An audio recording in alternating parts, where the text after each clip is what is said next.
Hello and welcome to Recap Radio. I'm Diego Cupolo, editor-in-chief of Turkey Recap, and this is our show about Turkish politics and foreign policy.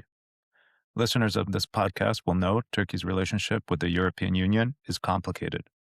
One reason for that is the EU accession process, which officially began in 1999 and officially froze in 2018. That's when Ankara took a more assertive foreign policy and domestic politics were reeling from post-coup attempt purges.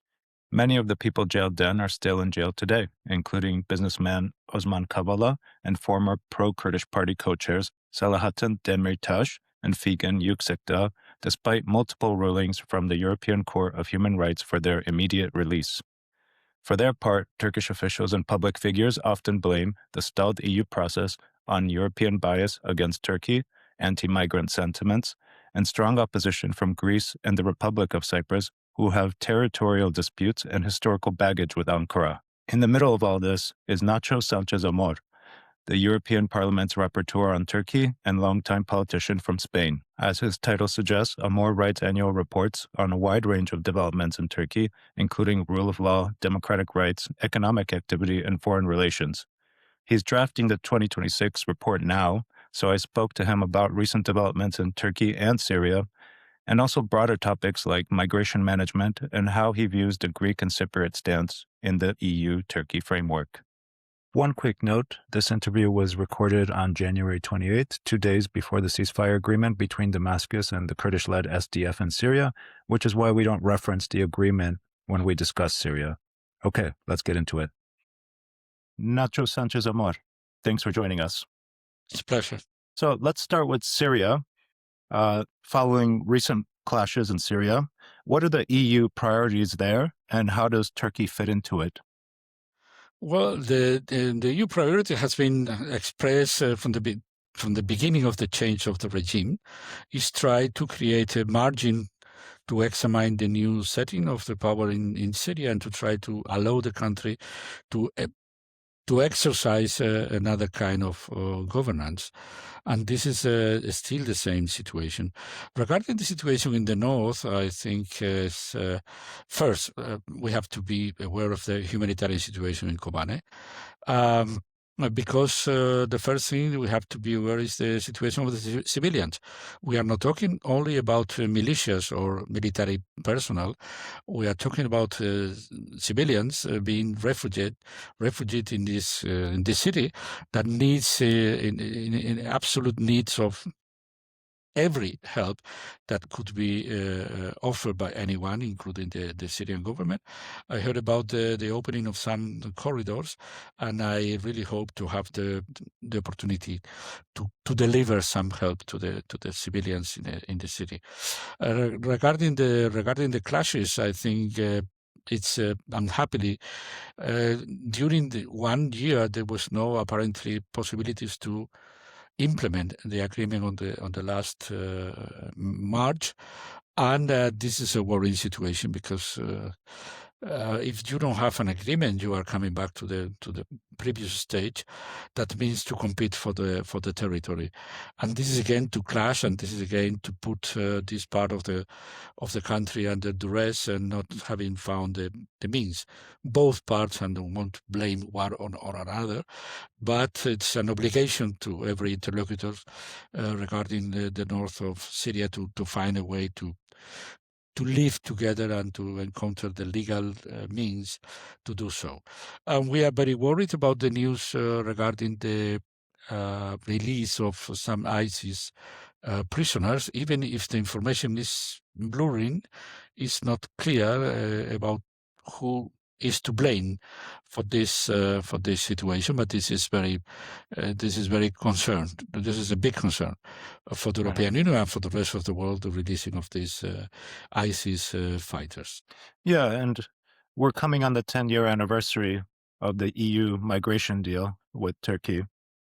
And obviously, instability in Syria is a big part of security concerns in Turkey and also in Europe. Just to review a little, that migration deal in 2016 started with 6 billion euros and then another 3 billion allocated to Turkey to stop irregular migration and also improve the living conditions of refugees and asylum seekers in Turkey. Now that these clashes are happening, we're also having many discussions in European countries and elsewhere about reassessing Syria as a safe return country. Considering that there's instability again, how do you view EU cooperation with Turkey on migration, and what do you make of these discussions about Syria being a safe country for return for refugees? Well, let's start with Syria. I think it's early. I think it's early to know if it's this is a very different situation than the civil war, meaning the civil war was affecting the whole country. There were people fleeing the country from every corner of the country, and this is a more concentrated, isolated situation. And for that reason, I think we have to wait to assess any change related to the status of Syria regarding migration. On the general terms of the migration deal with Turkey, I always defended that the migration has been the most functional part of the relation with Turkey. For sure, it's transactional.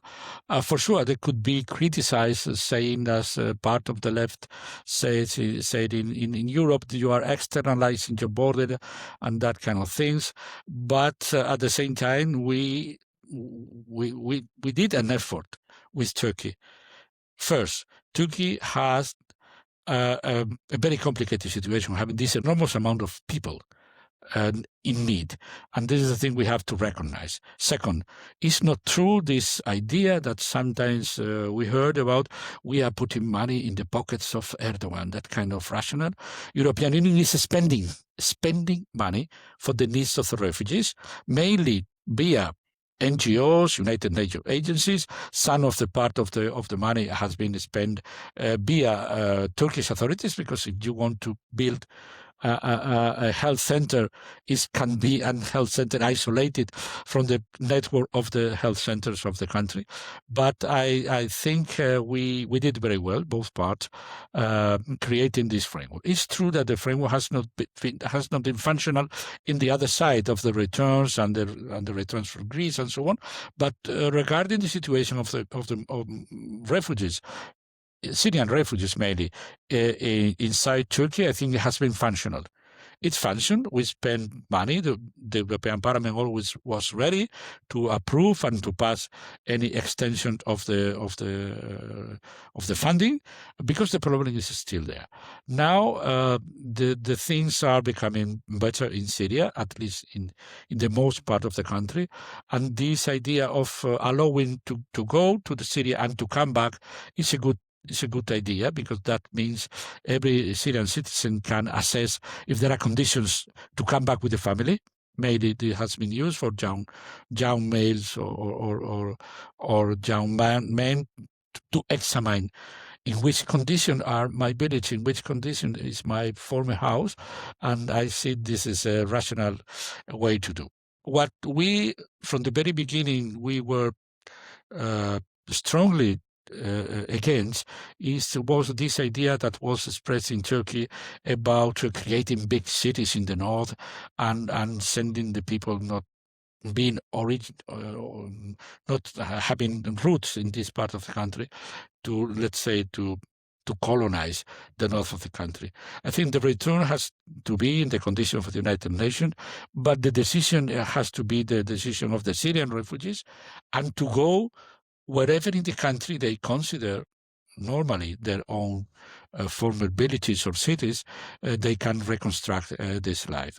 This is not an operation of, let's say, engineering the delicate ethnic patchwork in the north of Syria. This is a way to allow everyone to decide when they have conditions to return with the family to Syria, normally to the places they had to live some years ago. Let's shift to domestic Turkish politics. We spoke last when you were in Ankara this December. You were on a reporting trip. During that trip, you met government officials, opposition politicians, civil society. You also met with high-profile jailed political figures like Ekrem İmamoğlu, Selahattin Demirtas, Osman Kavala. You're currently working on the 2026 report for Turkey. Can you give us a preview of what we can expect in that report? on domestic politics in Turkey? Well, I'm afraid regarding the core of the report, that is the accession process and the conditions of democracy in Turkey. Happily, there are no good news, because the trend has been exactly the same for the last year, and then we need to assess in the same way the lack of good news relating everything. Because listen, I thought really 1 year ago that the Turkish authorities, they were to rethinking, for example, the Qayyum policy. It didn't happen. It didn't happen in this environment of the peace process. And for that reason, there are more people put in jail. Fatih Altay and many others. There are normal, not prominent journalists to be prosecuted. The pressure on the civil society is exactly the same. New detentions on the southeast. There are no good news. Even, I insist, even in this environment of a peace process running, apparently the move were only from the side of the PKK and Öcalan, and the government and the parliament. I know they are working in the resolutions, but I need to fuel the peace process and to offer a proof of sincerity. The government has to do something. I don't know exactly what.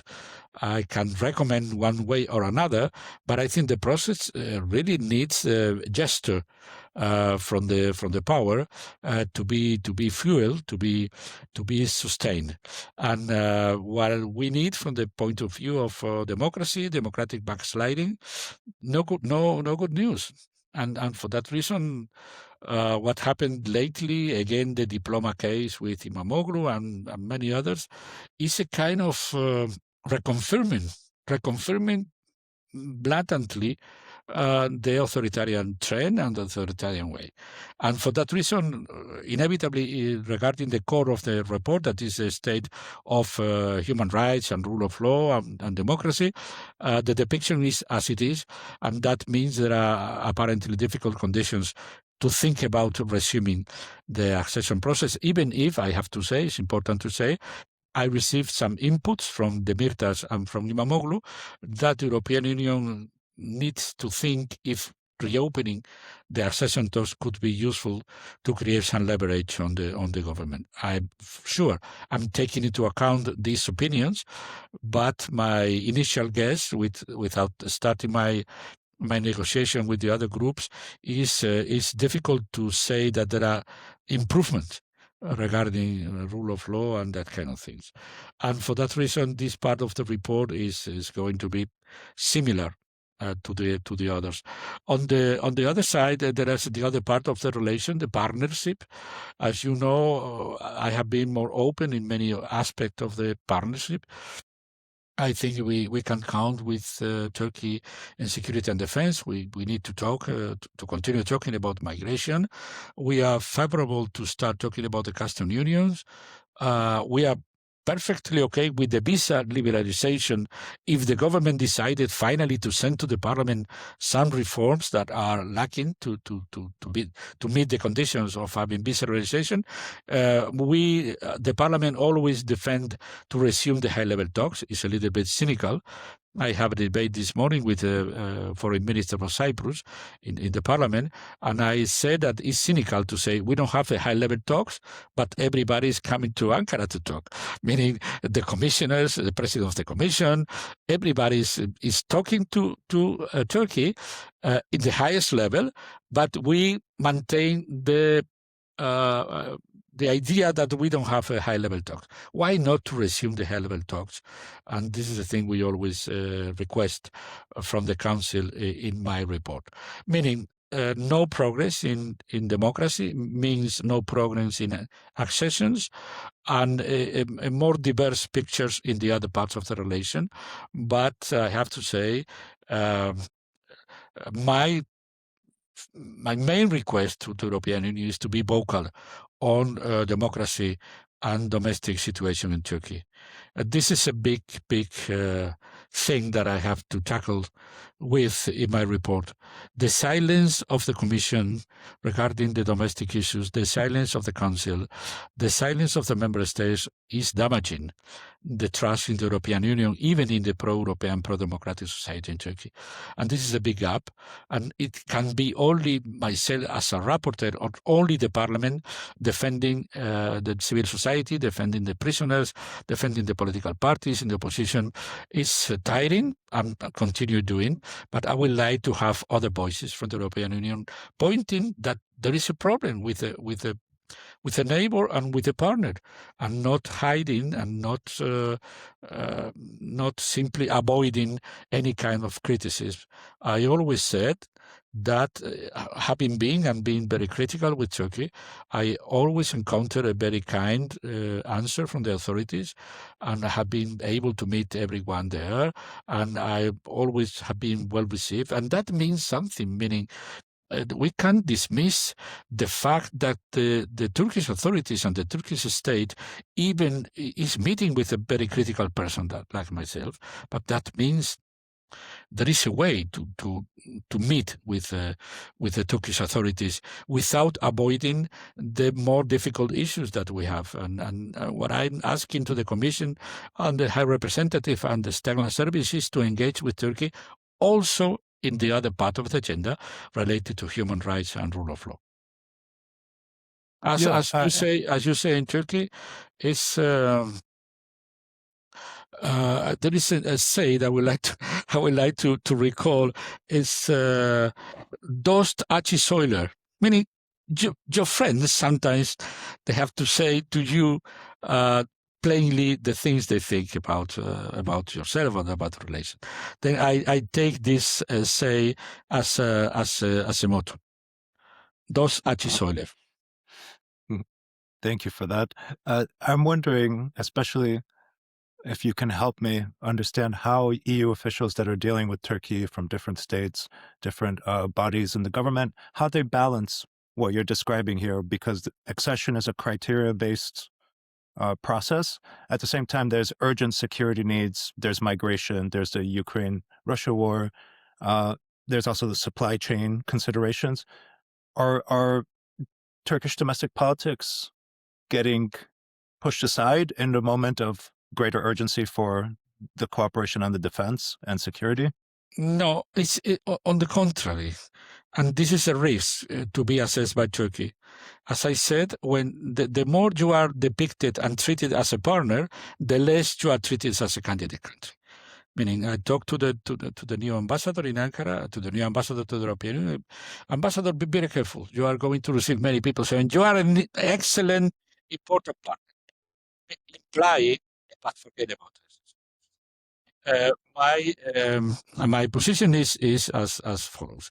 There are no conditions to advance in the accession process, but we have to deal with Turkey as a neighbor and as a partner in many other parts of the relation, hoping for a change of policy regarding the domestic reforms. What I try to explain to the public opinion in Turkey, and sometimes it's difficult to compete with the enormous amount of speakers that the palace has in the media, that the accession process and the membership of the European Union is about democracy, is not about geopolitical.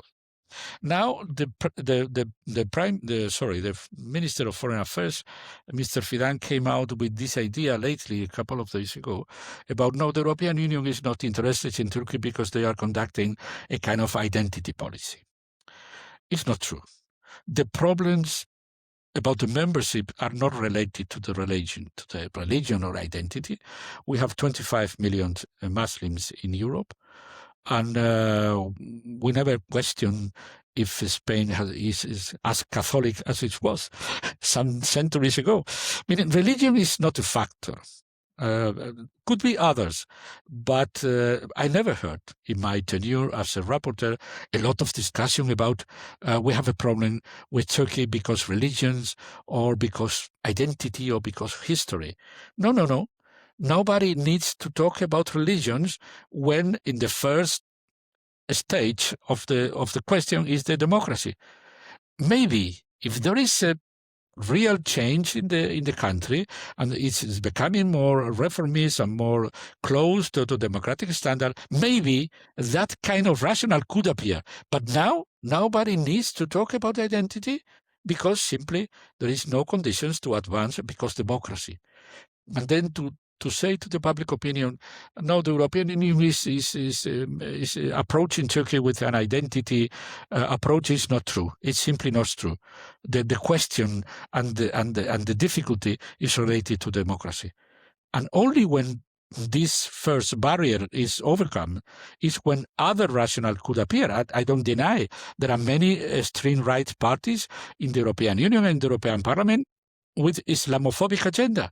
It's true, but this is not the government, this is not the majority of the parliament, this is not the stance of the external service, and this is not the position of the commission.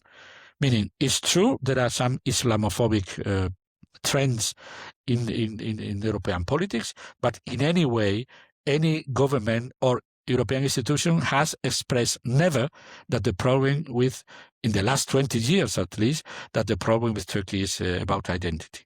Meaning, let's be clear, let's play the game fairly. If there is no advance in democratic standards, it's not needed to talk about accession. Then let's work hardly, let's plow on in the other part of the agenda, meaning visa liberalization, security, defense, migration, custom unions, whatever other parts of the relation. Mm-hmm. Thank you. And last question. Many times people are talking about the Greek and Cypriot vote blocking Turkey-EU cooperation on different agendas and different files.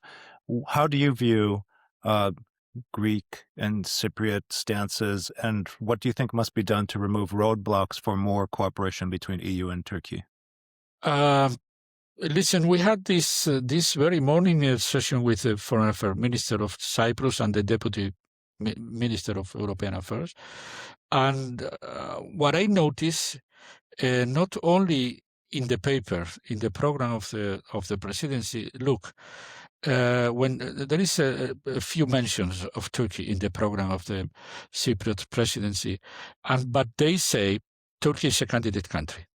This is a different position than Ursula von der Leyen, that she always forgets that Turkey is a candidate country. No, the Cypriots said clearly Turkey is a candidate country.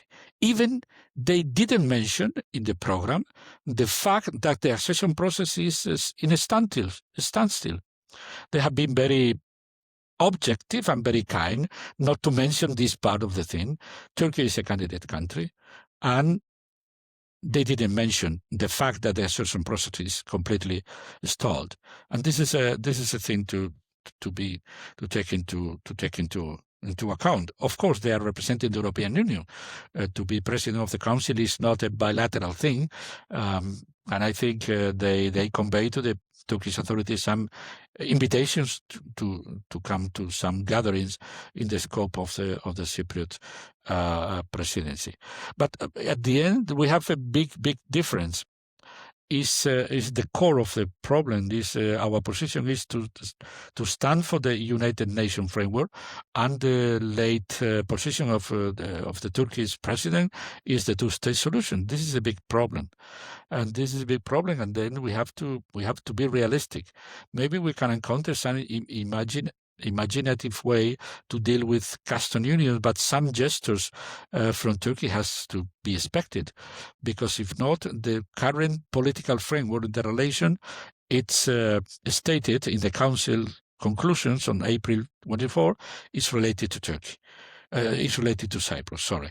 And then we have to have some progress, and I think to accept these invitations, to have meetings not with Cyprus, with the European Union in Cyprus, it could be a gesture that could be very well considered.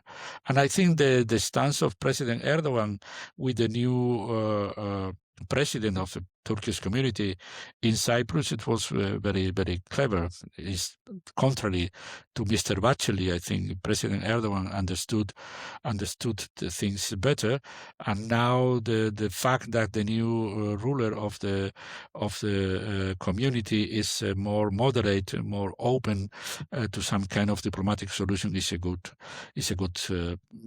stance. For the rest, we have a lot of quarrels, and we have to recognize. But to recognize means let's deal with the issues, as the country, your country, is doing with Greece. Meaning there are problems, but at the end you'll come to the way. I noticed there was a meeting with the deputy minister recently, Turkey and Greece. Okay, let's deal, let's talk, let's use the diplomatic tools, and let's not cut the talks, and let's maintain some bridges, even if we know and we recognize and we have to be clear that there are big differences between the parties. Thank you very much for your time, Nacho Sánchez Amor. Thank you. It's a pleasure. Thank you for counting on me. To wrap, that was Nacho Sánchez Amor, the European Parliament's rapporteur on Turkey and longtime politician from Spain. This podcast is a production of Turkey Recap, a newsletter on Turkish politics, foreign policy, and business. If you like what you heard, visit turkeyrecap.com for more coverage. Turkish language readers and listeners can also follow our political coverage at studiorecap.com. We invite feedback, send us suggestions or questions by email at info@turkeyrecap.com. Stay well, stay safe, and see you next time.